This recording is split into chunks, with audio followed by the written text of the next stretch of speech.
SASDOவின் பிரதான செய்திகள். தலைப்புச் செய்திகள். தாமரை கோபுரத்திலிருந்து விழுந்து உயிரிழந்த மாணவி, வெளியான புதிய தகவல். இலங்கை தொடர்பான ஐநா தீர்மானம் அனுர அரசாங்கமும் நிராகரித்தது.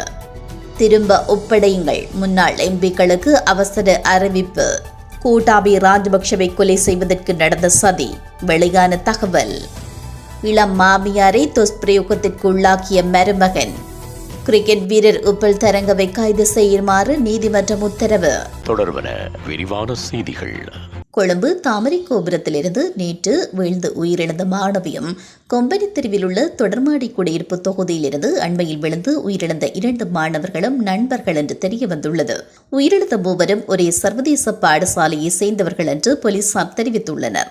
கடந்த 3 மாதங்களுக்கு முன்னர் கொம்பனி தெருவில் உள்ள தொடர்மாடி குடியிருப்பு தொகுதியிலிருந்து சர்வதேச பாடசாலை ஒன்றில் பயிலும் 15 வயதுடைய மாணவியொருவரும் மாணவர் ஒருவரும் வீழ்ந்து உயிரிழந்தனர்.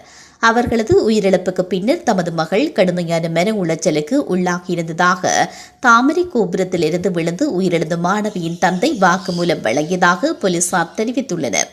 எனினும் குறித்த மாணவி உயிரிழப்பதற்கான காரணம் இன்னும் வெளிவரவில்லை என்பது குறிப்பிடத்தக்கது. ஐக்கிய நாடுகள் மனிதுரிமைகள் பேரவையின் தற்போதைய அமர்வில் முன்மொழியப்பட்ட தீர்மான வரவை இலங்கை நிராகரித்துள்ளது. 51 தீர்மானத்திற்கு நாடு தொடர்ந்தும் எதிர்ப்பு தெரிவித்து வருவதாகவும் யுத்த குற்றங்கள் குறித்த ஆதாரங்களை சேகரிக்கும் வெளிப்புற பொறிமுறைகளுக்கான அதிகாரங்களை நீடிக்கும் எந்த தீர்மானத்தை இலங்கை ஏற்றுக்கொள்ளவில்லை என்றும் அமைச்சரவை பேச்சாளர் விஜித தெரிவித்துள்ளார். அமைச்சரவை தீர்மானங்களை அறிவிக்கும் செய்தியாளர் சந்திப்பில் அவர் இவ்வாறு கூறினார். ஐக்கிய நாடுகள் மனிதுரிமை பேரவையின் தற்போதைய அமர்வில் சமர்ப்பிக்கப்பட்டுள்ள தீர்மானத்தின் நகல் வடிவை நிராகரிப்பதற்கு அமைச்சரவை அங்கீகாரம் வழங்கியுள்ளது என்றும் அவர் கூறினார். எனினும் உள்நாட்டு நடைமுறைகள் மூலம் நல்லிணக்கம் உள்ளிட்ட முக்கிய மனிதுரிமை பிரச்சினைகளை தீர்ப்பதற்கு இலங்கை அரசாங்கம் அர்ப்பணிப்புடன் இருப்பதாகவும் அவர் கூறினார். இந்த நிலையில் இலங்கை அரசாங்கத்தின் நிலைப்பாட்டை ஐக்கிய நாடுகள் மனிதுரிமைகள் பேரவைக்கு அறிவிக்க நடவடிக்கை எடுத்துள்ளதாகவும் அமைச்சர் விஜித தெரிவித்துள்ளார்.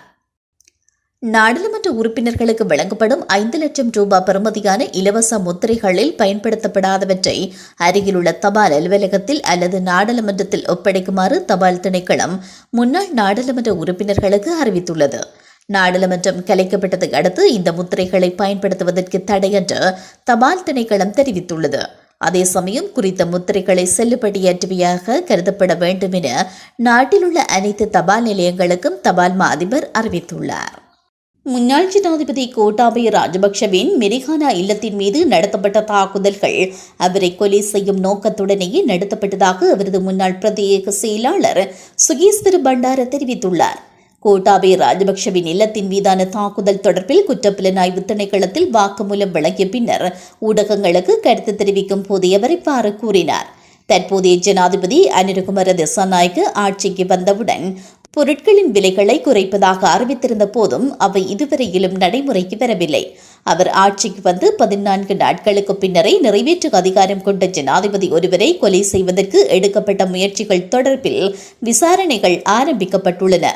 அரகலியா போராட்டம் முன்னெடுக்கப்பட்ட காலத்தில் ஜனாதிபதியாக இருந்த கோட்டாபய ராஜபக்ஷவிற்கான பாதுகாப்பு கேள்விக்குறியாகவே இருந்தது. அங்கு வந்திருந்த குழுவினர் கோட்டாபய ராஜபக்ஷவை வெளியேற்றும் நோக்குடன் வரவில்லை என்றும் அவரை கொலை செய்வதே அவர்களின் நோக்கமாக இருந்ததை தாம் நன்கு அறிவதாகவும் அவர் மேலும் தெரிவித்துள்ளார். அவ்வாறு வருகை தந்தவர்கள் தொடர்பான அனைத்து தகவல்களும் தன்னிடம் இருப்பதாகவும் கூறியுள்ளார். எனவேதான் தற்போதைய அரசாங்கம் ஒரு அரசியல் பழிவாங்கல் நோக்கத்துடனேயே தாமன்று குற்றப்புலனாய்வு திணைக்களத்திற்கு விசாரணைகளுக்காக அழைக்கப்பட்டதாக முன்னாள் ஜனாதிபதி கோட்டாபய ராஜபக்ஷவின் முன்னாள் பிரத்யேக செயலாளர் சுகேஸ்வர பண்டார தெரிவித்துள்ளார்.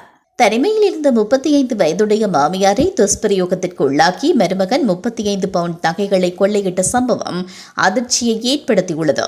அத்துடன் வீட்டிலிருந்து 35 பவுண்ட் தங்க ஆபரணங்கள் மற்றும் பணத்தை கொள்ளையடித்து சென்ற சம்பவம் ஞாயிற்றுக்கிழமை இடம்பெற்றுள்ளது. மாமியாரின் வீட்டிற்கு 16 பேர் கொண்ட குழுவோடு சென்ற மருமகன் வீட்டை உடைத்து மாமியாரை பாலியல் துஷ்பிரயோகத்திற்கு உட்படுத்தியுள்ளார்.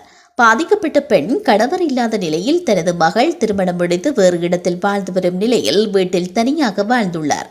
இந்த சம்பவம் தொடர்பில் நேற்று இரவு போலீஸ் நிலையத்தில் முறைப்பாடு செய்ததை அடுத்து போலீசார் அவரை வைத்தியசாலையில் அனுமதித்துள்ளனர். மேலும் இந்த சம்பவம் தொடர்பான மேலதிக விசாரணைகளை போலீசார் முன்னெடுத்துள்ளனர். ஸ்ரீலங்கா கிரிக்கெட் தெரிவுக்குழுவின் தலைவர் உபல்தரங்கவை கைது செய்து நீதிமன்றில் முன்னிலைப்படுத்துமாறு மாத்தளை மேல் நீதிமன்றம் இன்று பிடியாணை பிறப்பித்துள்ளது.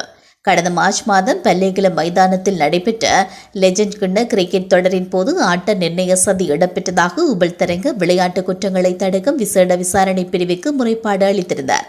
குறித்த முறைப்பாட்டின் அடிப்படையில் தாக்கல் செய்யப்பட்டிருந்த வழக்கு இன்று மாத்தளை மேல் நீதிமன்றில் விசாரணைக்கு எடுத்துக் கொள்ளப்பட்டது. எனினும் குறித்த வழக்கு விசாரணை இடம்பெறும் நிலையில் அவர் நீதிமன்றத்திற்கு அறியப்படுத்தாமல் அமெரிக்க தேசிய லீக் கிரிக்கெட் போட்டியில் பங்கு பெற்றுவதற்காக வெளிநாடு சென்றதாக கூறப்படுகிறது. இந்த நிலையில் நாடு திரும்பும் போது அவரை கட்டுநாயக்க விமான நிலையத்திலேயே கைது செய்து நீதிமன்றில் முன்னிலைப்படுத்துமாறு மாத்தளை மேல் நீதிமன்ற நீதிபதி ரவீந்திர பிரேமரட்ன போலீசாருக்கு உத்தரவினை பிறப்பித்துள்ளார்.